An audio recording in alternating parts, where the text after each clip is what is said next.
This is Winnipeg, Manitoba, Canada.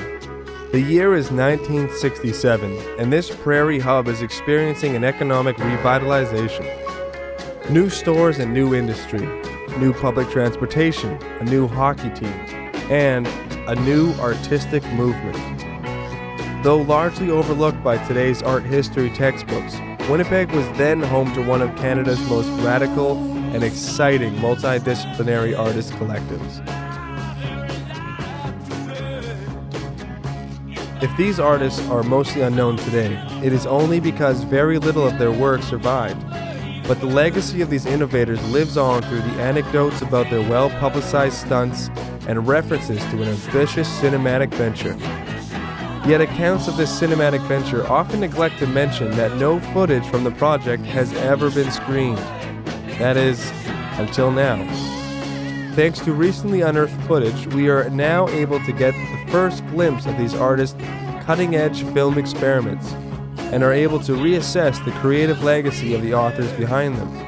This is the Pegheads, and this is Dark Corner.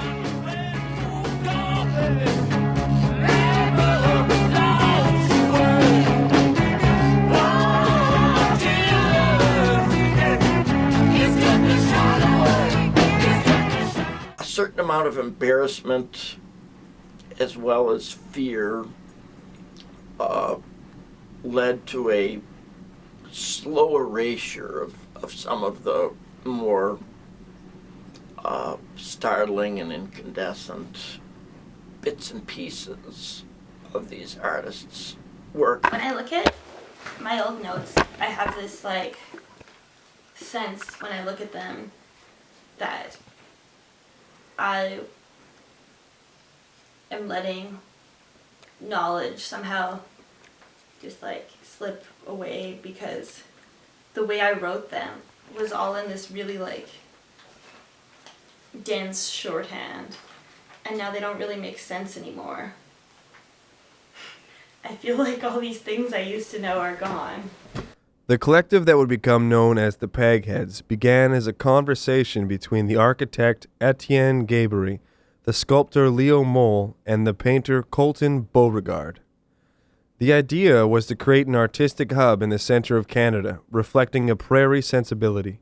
A contemporary account suggests that Beauregard's insistence on radicalizing the movement pushed him away from Moll and Gabory and towards reinventing the collective with his new creative partner, the poet Cody Valentine, who arrived in Winnipeg from San Francisco in 1965 to live with an uncle. Beauregard, a University of Manitoba graduate student, was well aware of the artistic revolutions currently flourishing in San Francisco and New York, and he was dedicated to conceiving a similar but distinctly Canadian movement in his hometown. The collective, which became known as the Pegheads, started moving away from formal artistic expression and into performance art in 1966. Their most highly publicized stunt involved releasing live piranhas at Winnipeg's Grand Beach. The Pegheads received more attention from the press when one of the group's founding members, an artist known only as Rascal, displayed an actual human corpse inside University Center, challenging the other students to react. And truth be told, I would say the hanging man experiment, which was Rascal's idea, just having a corpse hanging in University Center. I don't remember exactly where he got it from, for many hours, and filming the reaction of students and people in the building.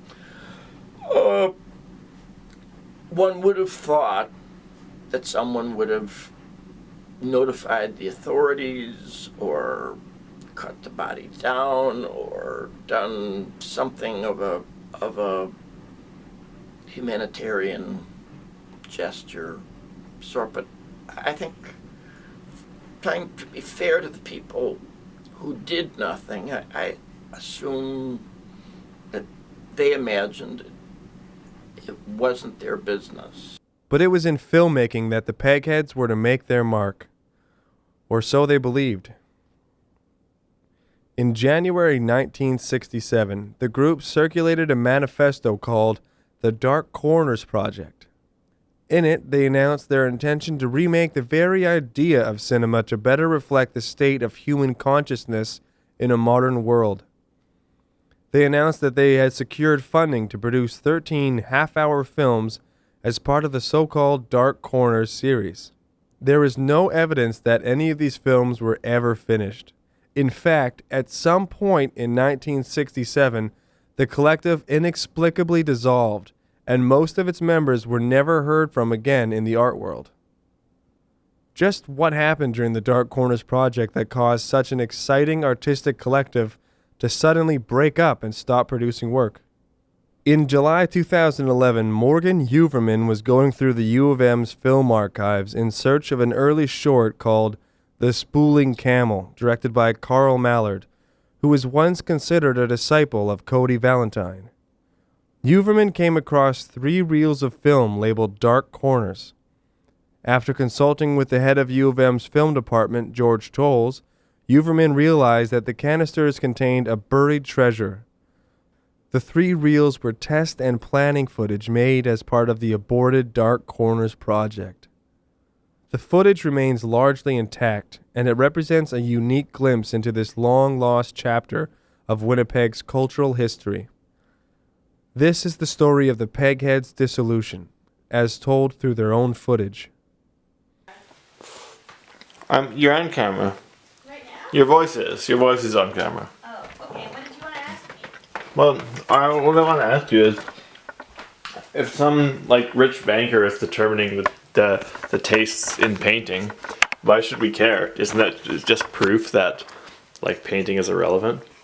Oh, well, it's relevant to rich bankers, but Exactly. So it's not relevant to the real world. with you, and I'm just saying. Basically, my argument wasn't whether or not painting was relevant. My argument was that it exists in a relational. Do you have a mask on?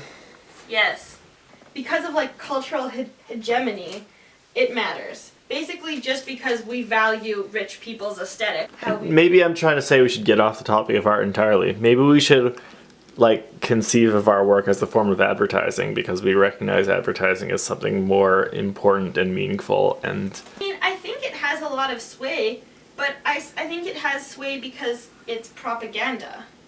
Mm-hmm. Well, I mean, as obvious as it sounds, all art is propaganda for something. So why shouldn't we just side ourselves with a camp which is open about that? Subjective interest, and I'm less interested in the subjective interest of advertising. And I don't think that advertising exemplifies the true human condition or anything. Sure it does. Better than most art does, because it's speaking to the desires we actually have rather than the desires we want to pretend we have. But don't you think capitalism creates desires that we don't actually have? Yeah.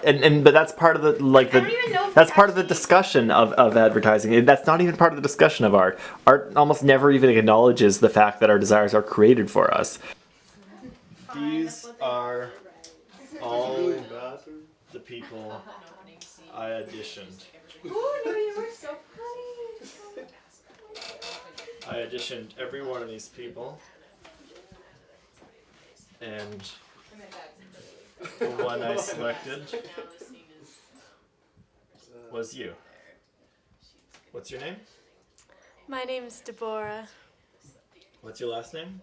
Ross. Okay. We won't be using that name anymore. So, let me explain how this is going to happen.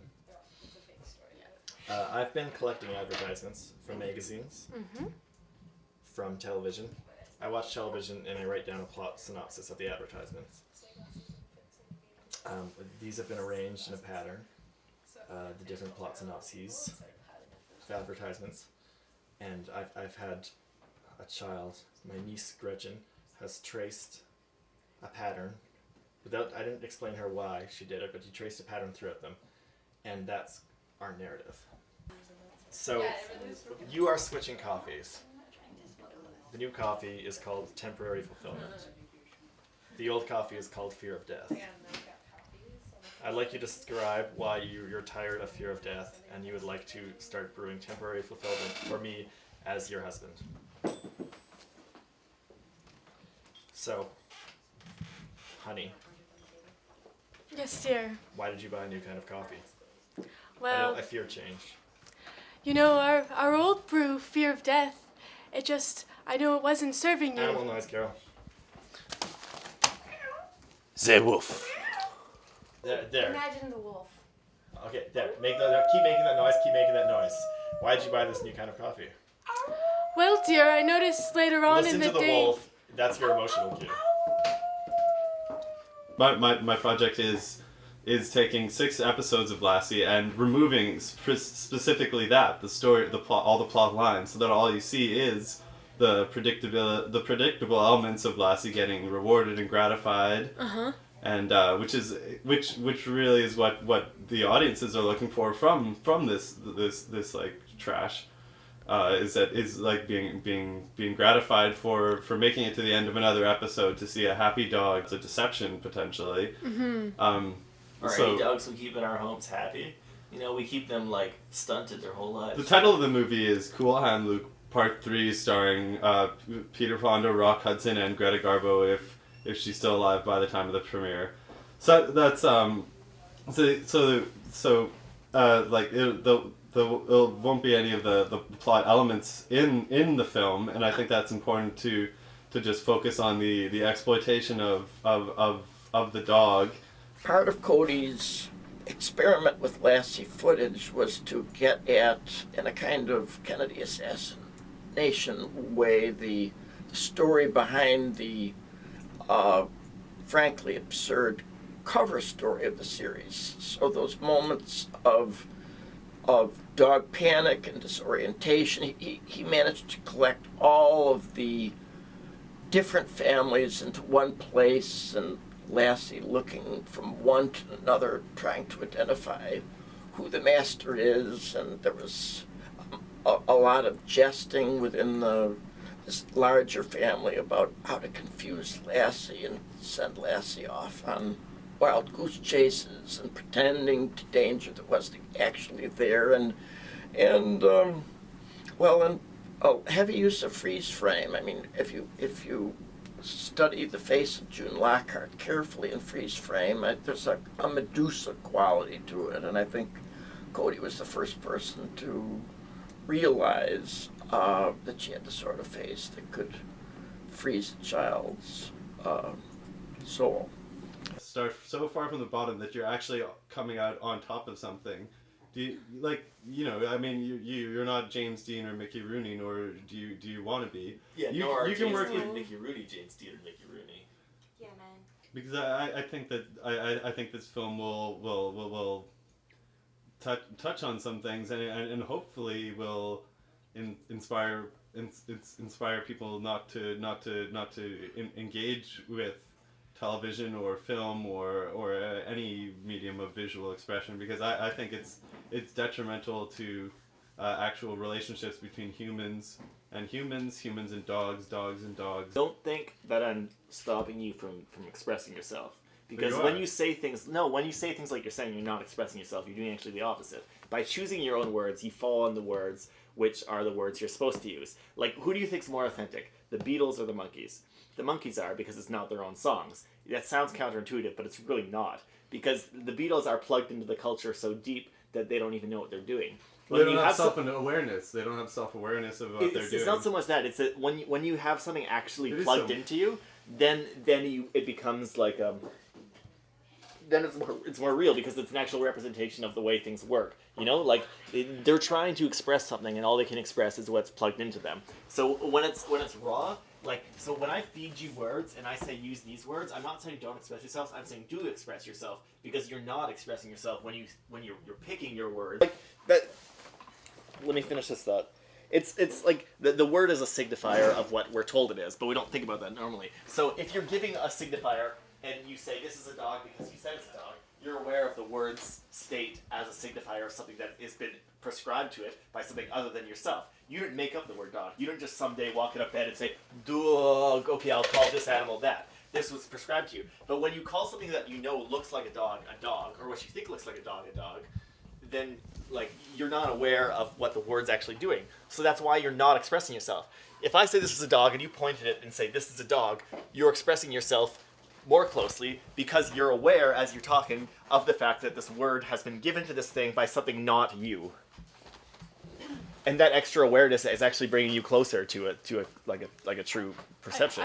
I have a question. Does this relate to the role I'm gonna play in the film, or are you speaking to me on a personal level? I'm preparing you for. There's no fucking difference. To be like grocers, essentially, grocers, stockbrokers, and she's the grocery. I'm not being metaphorical. I'm just saying we should, being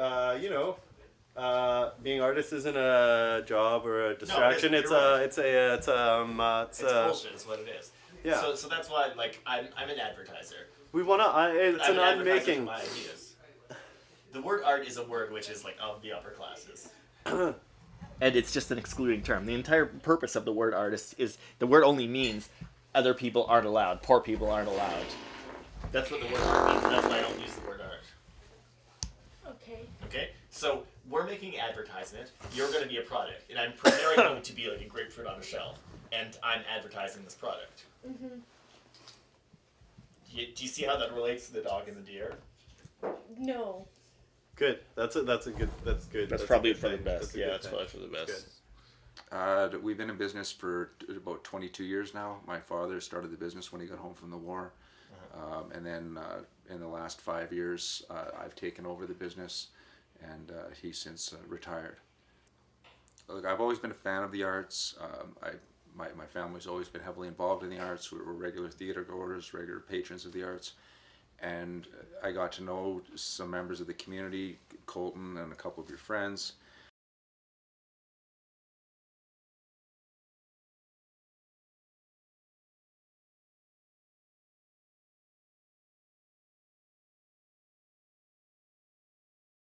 But why don't you work on the film? Why are you doing this? This doesn't make any sense to me. This is backward. This could be a whole other film. And this is information that the viewers need. In capitalism, you're always hiding the money, right? It's like, where's the money come from? You don't know it. You sweep it under the carpet. I'm saying I'm not going to hide where the money's come from. I want the viewer to see, okay, this guy Preston, who's he's a really gone guy, and he's the one where the money's coming from. I want them to see this so it's not hidden. No, I mean, this antagonism is good. This is the thing that I'm talking about that other projects hide. We got to have, like, the viewers got to see, like, the relationship between, the capitalist overlord who's given the money to us and our relationships to them. Capitalist. So now I'm be, like, visible to everyone. Now I'm a capitalist overlord. I'm a capitalist overlord. I thought it would be an awesome opportunity to help people that are actually trying to do something and do their work and expand their craft.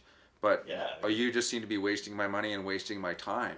I just want to talk about that impulse. Why do you want to support the arts? And do you think is it because you think of yourself as, like, new money, and this gives you, like, a sense of having more sophistication, being more high class? I don't understand why you're trying to make it about this class situation that's going on. It's just these are the things that I want to have spoken. I want this to all be open, Is this the movie? So the way we perceive formal concepts, or the way our senses form, is molded around how we conceive the object we're looking at. When you think about memory and how many things we actually see, but how few things we remember, it's like very high proportion of things that, it's probably like 99% we don't remember. Okay, can you just indulge me for a little bit? I'm indulging you, but I'll stop you if I feel like it. What? I will indulge you, but I'll stop you if I feel like it. Go ahead. Okay. It doesn't take long for artists to convince themselves that they're, in fact, staggeringly different from the predecessors who may have exerted a profound influence on them.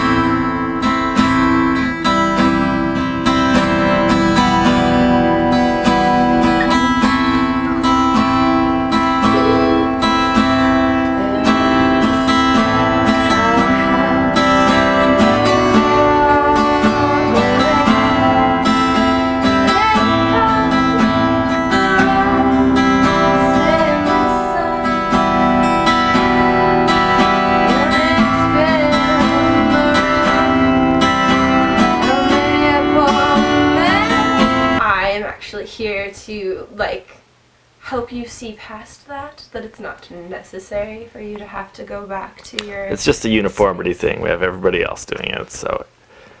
Wouldn't it be more interesting to see a space like this in your documentary? We could do the interview right now.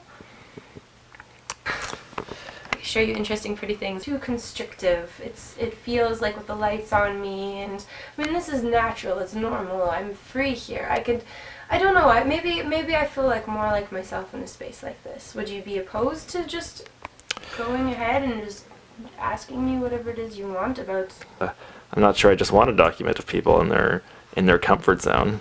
I see. You want to take us out of our comfort zone so that we can be the pawns in your little game. I understand. It's okay. I get it. It's going to be a film about the Celtic tribes who expose themselves to the elements while making music. It's kind of like Fantasia, but with a Celtic twist. People, druids and robes. And I want to connect with that warrior spirit that the Irish women had. They embraced that, and there was a lot of freedom in their world. Don't you think you're maybe just romanticizing the past? Shouldn't we just be looking forward instead of looking to the past for these ideas of how we thought life might have been then, when we don't really know? We don't really know how it was in the past, but it's probably a lot more brutal than it was now, because the past normally is more brutal than the present. Shouldn't we just be focused on the future instead of looking backwards? That doesn't make any sense, because you have to have a base. Why would we forget everything that we've ever learned to start new? What if we learned it wrong? What if we learned it wrong? What if the reason why there's so many problems in our society is because of all the stuff we've learned? What if we need to just tear it down and start fresh? I think connecting with that imagery of humans, whatever color their skin or whatever they're wearing, interacting with nature will inspire a sense of humanity in anyone who watches it. Well, what are you doing here? I invited her here. Yeah. I was asked. She's not very good at pretending to be other people. That's not her job. We're trying to teach her how to pretend to be herself. Yeah. We're reflections of each other. Not yet. Maybe one day we'll be We're all just nothing, but we're not yet. Not yet. Not yet. Not Not until we We're nothing finish. until we've been told. Man! No, not until. Man! It's very nice. You're good at something. Thank you. Can you hold it again in your white gloves? I can. I think that will sell. Well, you can have it there. It's usually up here. I think you should put some on here just in case. That's not even a shocker, darling, but sure, go. There you are. Why did you say that? That was so mean. We gotta boil the film down to the actual concrete things, like the sound, the image. What are we looking at? What are we hearing? Not this. Is it this thing, or what does it mean? What's the You should vagueness? make him speak. Have you been? Can Have you can been in we, my cigarettes? What would? Oh.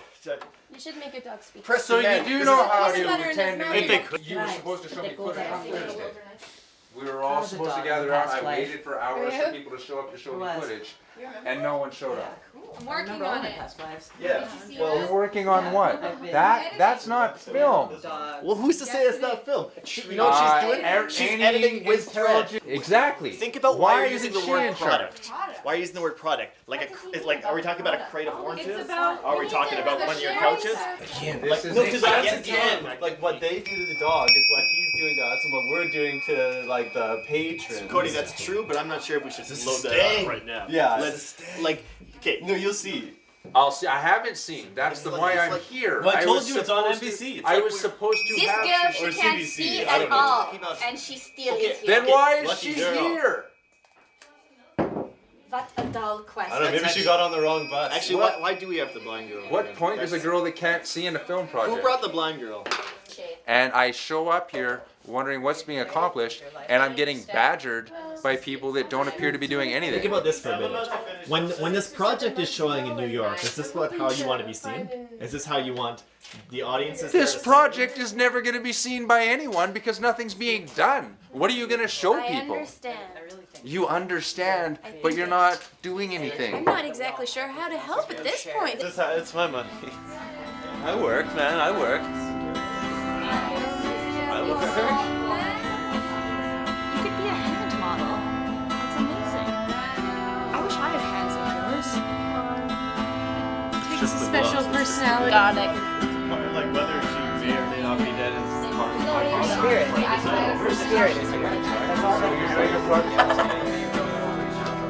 all just embracing the true selves right now. But you know, like, This is you know, beautiful. What on earth is a true self? Maybe your true self is what your heart actually wants. My heart actually wants to pump fucking blood.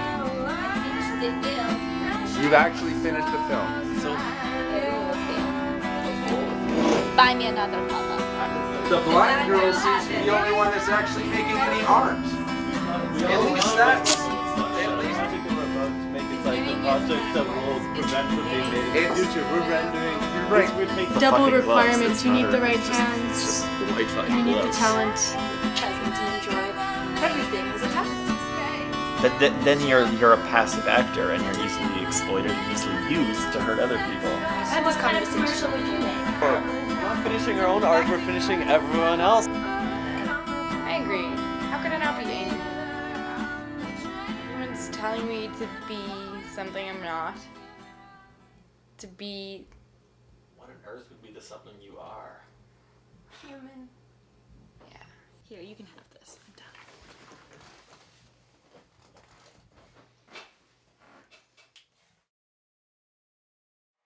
This woman came up to me and she was saying like, I don't really know how to talk about this, and I don't know like why I'm so obsessed with the way I look, but it's like all I could think about, and sometimes I'm so obsessed with the way I look that I like can't leave the house. So I feel like that's meaningful to me if I can like understand that someone else's struggle. But what if I want to exist in a different time and place? Like what if I feel oppressed? Well, you can't, can you? I think I can. How can you exist in another time or place? You're gonna I can die. make one. That's why I have art. That sounds like a bad definition of art. It sounds like make-believe. It's alright. What else would be you other than this? And if there is nothing else, then why would you say it's not you if it's the only you possible? Well, what of me is this distance? Expressed simply. I've got no shackles. You can come and look if you want to. Through the halls you'll see the mantles where the light shines dim all around you, and the streets are paved with gold. And if someone asks you, you can call my name.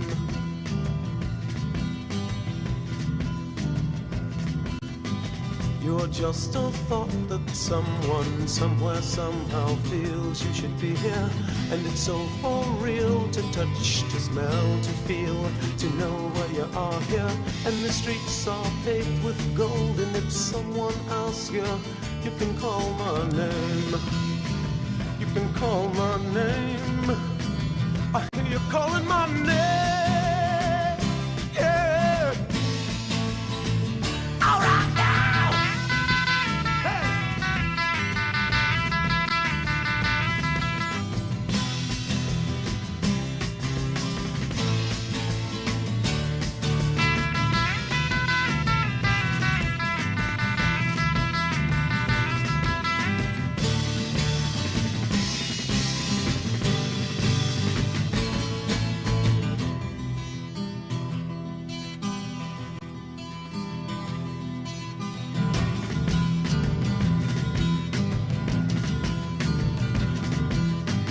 By the time that I'm through singing, the bells from the schools of wars will be ringing.